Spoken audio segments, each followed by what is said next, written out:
Thank you for being here today.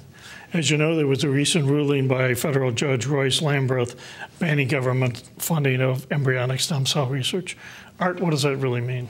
What that means is that it is a preliminary injunction against research in the United States, except for California, because our ability to do embryonic stem cell research is in the Constitution of our state and cannot be infused or impacted by a federal decision, which is what the voters in their wisdom passed.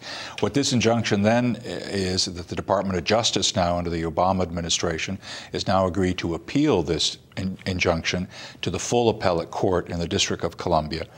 Pending that review, and we don't know whether it's going to be accelerated or not, it'll take the normal course. What would the timing of that review be? It could be in a matter of hours once it's received, or it could be a matter of weeks or months or a year.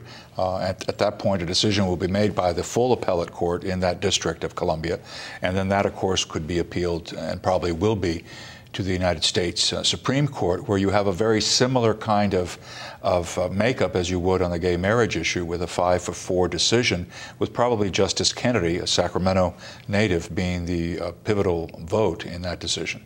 So just from a timing standpoint, Art, if this makes its way through the court system in whatever way and ultimately to the Supreme Court, this could be a relatively long-term process before we get any reversal of this injunction? Yes, it could be a long-term process, and it could be an accelerated process. We've yet to determine just where the parties are at this point. And we're going to come back to the comments about the difference it makes to California companies.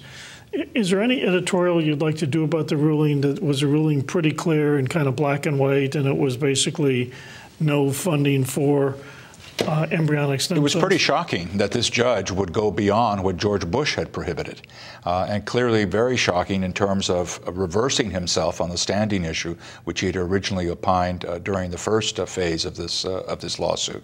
So I think at this time it was shocking to us that the decision by this one judge went beyond what George Bush had prohibited. We felt that if there was going to be any determination, that it would be within the confines of the Bush administration executive order. This decision went beyond that to say that Dickey-Wicker Amendment, which has been enforced throughout a number of years since '96, clearly indicates that it's going to be very, very restrictive. So let me just play historian for a minute. So we had the world before Bush. Comment for a minute about the world before Bush. Then comment for a minute about what Bush and the Bush restrictions really did, and then come into where we are today. Well, I think at this point, before the Bush ruling, there was limited embryonic stem cell research, because at the end of the day, research really didn't begin until 1998 in terms of the first discoveries of its utilization out of Wisconsin. So what you had was, since then, slower steps toward movement.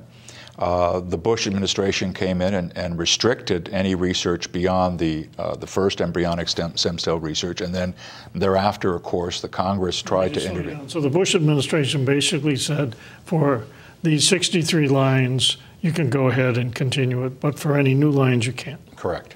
And that decision was made when, Art? That decision was made by the president in '03, I believe, or '02. Okay, so we've been now about 8 years.